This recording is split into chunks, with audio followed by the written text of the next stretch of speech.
There are 1.8 billion Muslims in the world, a lot of whom fast during Ramadan every year. During this month, many of them fear gaining a ton of fat and wasting away their precious muscle. But I'm here to tell you that you don't have to lose all of your gains during Ramadan. Even if you're not Muslim, there's something here for you too. You'll learn about proper nutrient timing, benefits of fasting, and how to transform your body no matter your eating schedule. For those of you who don't know, Ramadan is a holy month for Muslims in which they fast from sunrise to sunset every day. The exact times depend on where you are in the world, but on the East Coast of the US, that might mean no eating or drinking from around 4 a.m. to 8 p.m. every day for 30 days. This may seem like a nightmare to many, but I'll explain how this could in fact be a blessing in disguise. First, let's discuss your nutrition.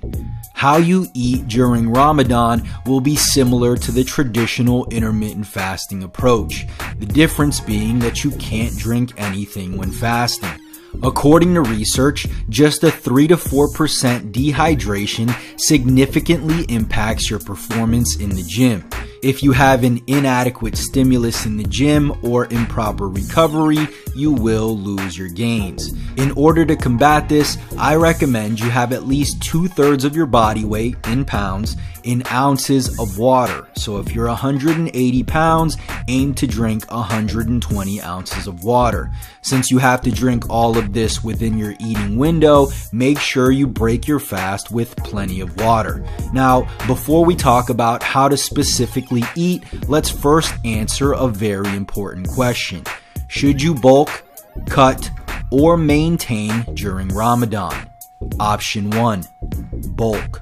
Since you might be squeezing 3,000 plus calories into your eating window, bulking can be quite tough. Think about it. You'll have a couple of hours to eat, then you'll have long prayers at your mosque, and by the time you're done, it'll be late at night with little time to eat before bed. This could result in feeling dehydrated and less energized. In order to turn the calorie surplus into actual muscle, doing workouts that actually stimulate muscle growth is a must. But if you're too exhausted to do so, your ability to build muscle will be affected. That's why personally, I don't recommend most guys bulk during Ramadan. Option 2, cut. A better option would be to cut. Like I mentioned, fasting during Ramadan is just a form of intermittent fasting. According to research, intermittent fasting is a great way to lose fat. And no, it won't cause you to lose muscle unless you stop training and fail to consume enough protein. Fasting is such a powerful fat loss tool that some people actually lose fat accidentally during Ramadan. Unfortunately, studies show most people regain the weight they lose once this holy month ends. The reason is that people stop doing the things that led to the weight loss, such as intermittent fasting and eating in a caloric deficit. For most people, Ramadan is the perfect time to focus on fat loss, but there is one last option. Option number 3, maintain. Your third option is just to maintain. This can be achieved by consuming maintenance calories, in other words, eating just enough to maintain your current body weight. This would be a good option for people who either don't want to lose any fat or are new to lifting and want to build muscle. If you're a beginner, you may experience body recomposition, building muscle while losing fat. But the best option for most guys is to just focus on eating in a caloric deficit to lose fat. So how do you actually eat during Ramadan? Before I take you through a step-by-step meal plan, let's discuss what to focus on. Fat loss is going to come down to 3 major things: eating in a caloric deficit, eating adequate daily protein, and consistent resistance training. Those are the 3 keys. Fail to accomplish one and the others won't matter. Achieve them all, on the other hand, and you'll have no problem shedding off pounds of fat while maintaining your hard-earned muscle. Now, let's discuss exactly how to eat during Ramadan. First, you'll break your fast with iftar. Prior to this first meal, your muscles have had no stimulation of muscle protein synthesis. Muscle protein breakdown, however, has been occurring and needs to be stopped. On top of that, you'll need fuel for your upcoming workout. In other words, you need to break your fast in a way that allows you to replenish nutrients as fast as possible. This is why I recommend fast-absorbing carbs, fast-absorbing protein, and plenty of water. Also, if you don't already, I suggest including some dates as well. These are great because they're high in carbs, have potassium to help you rehydrate, contain both glucose and fructose to replenish glycogen and fuel performance, and provide other health benefits like being anti-inflammatory and containing antioxidants. Dates are actually considered a low glycemic food because they don't spike your blood sugar thanks to the fiber content. That's why I suggest pairing them with watermelon since it absorbs very quickly but also contains carbs, potassium, and obviously tons of water. For protein, a simple whey protein shake would be ideal. This type of protein doesn't just help you hit your protein target for the day either.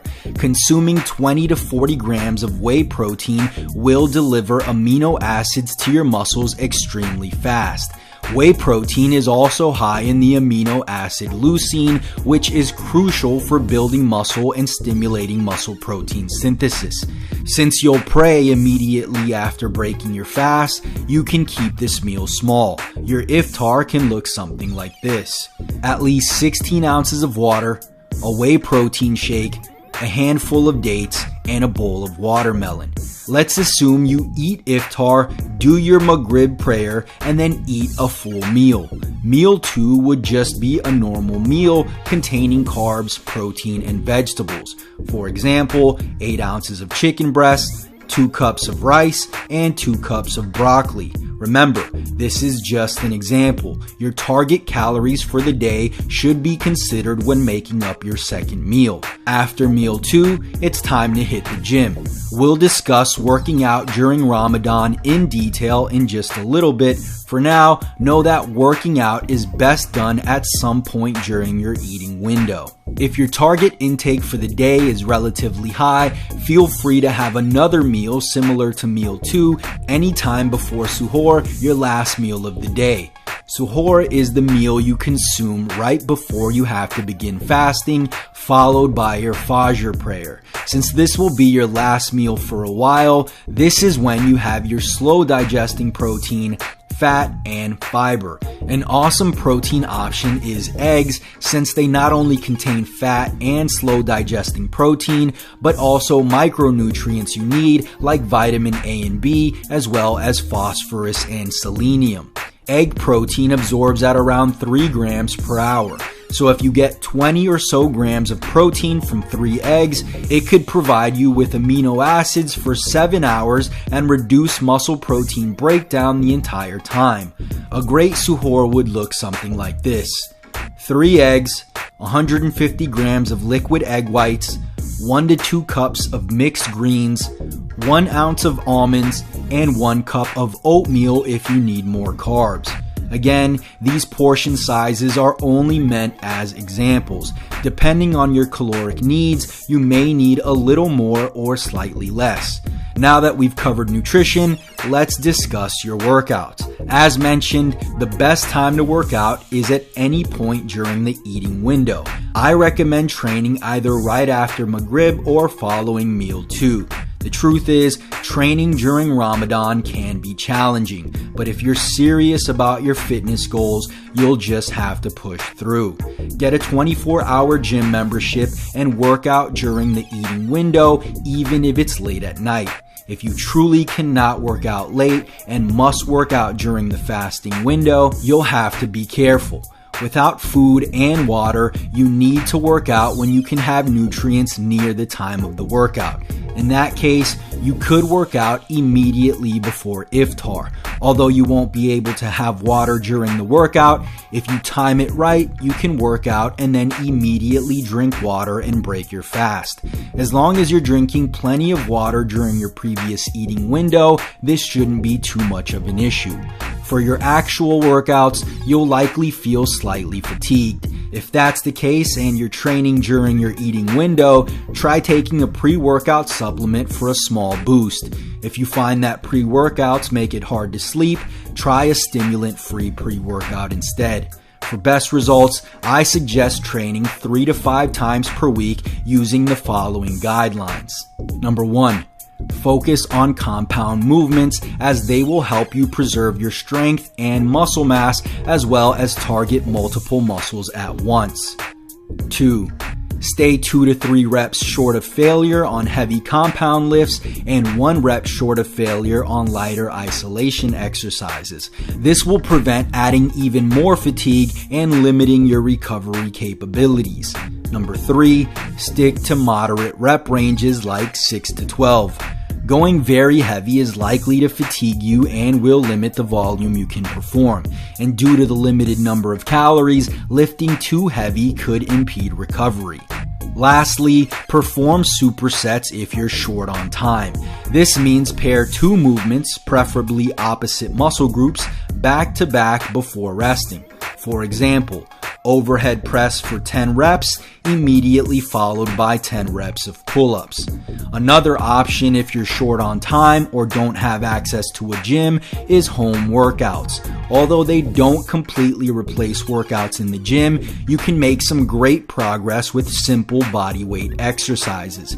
You can even grab a heavy household item or fill a backpack with heavy books for extra resistance. So, there you have it, the ultimate guide to building muscle and getting lean during Ramadan. Did you find this video helpful? If so, click the like button below as it'll truly help out the channel. Are you looking for a complete